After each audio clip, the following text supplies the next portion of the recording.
There were certain narratives that I had come to believe about Islam, and because I didn't know a Muslim, there was this sense of nervousness when it came to Camille, because Muslims were so otherized in my mind.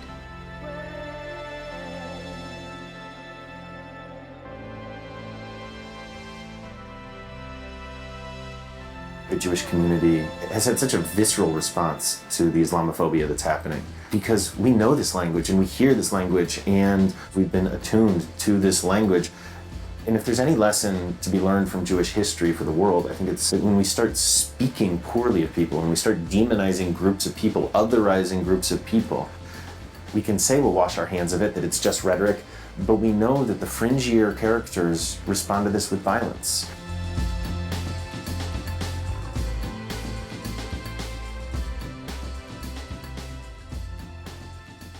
Islam is taken to be a religion of terror, a religion of hate, and it has history. On Monday, an act of terror wounded dozens and killed 3 innocent people at the Boston Marathon. For Camille, the first time I actually sat through one of his sermons was the Friday after the Boston bombing. At that point, our friendship had grown to where there was a stronger sense of trust.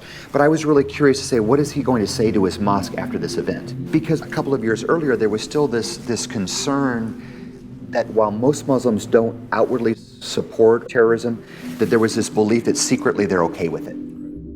Muslim scholars have spoken, hundreds of them, saying that ISIS's understanding of Islam is faulty. Kamal Hadoush says a letter spewing hate recently arrived at his mosque. It breaks my heart that we are perpetuating hatred and fear and ignorance, and we're doing it believing that we're doing the right thing, and we're doing it oftentimes saying the words, well, I really love my enemy, which is a bunch of bunk, because the tone of our voice and the rhetoric we're using and the lack of action betrays us.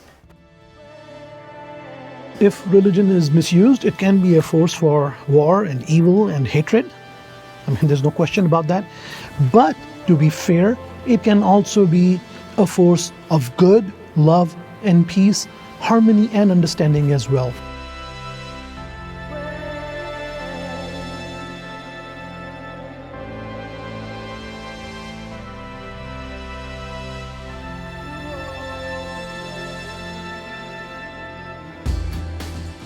So I ended up in a conversation with a dear friend right after the Orlando shootings.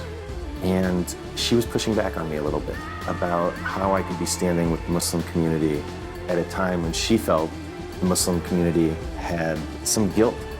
And she looked at me and she said, there's just no way that any of us can ever address these issues straight on with a Muslim. And I looked back here and I said, well, I've talked about this with Camille dozens of times, and I've talked about issues that are much more challenging than this dozens of times. And that to me is the beauty of our relationship. One of the questions that we had at one of the forums that we did was, can you be a Muslim and still be a loyal American? And it perhaps wasn't my best response, because I said, it's almost an offensive question. When Camille has people in his mosque that have a Purple Heart because they've been wounded in action serving our country. Relationship first, and coming together, seeing the humanity of the other, and then dealing with difference. I think it's a model that can work in all sorts of places. There's just so much that we have to learn and discover that we would just never know if we only go to the circles that we already go to get our information. And at some point we have to step out.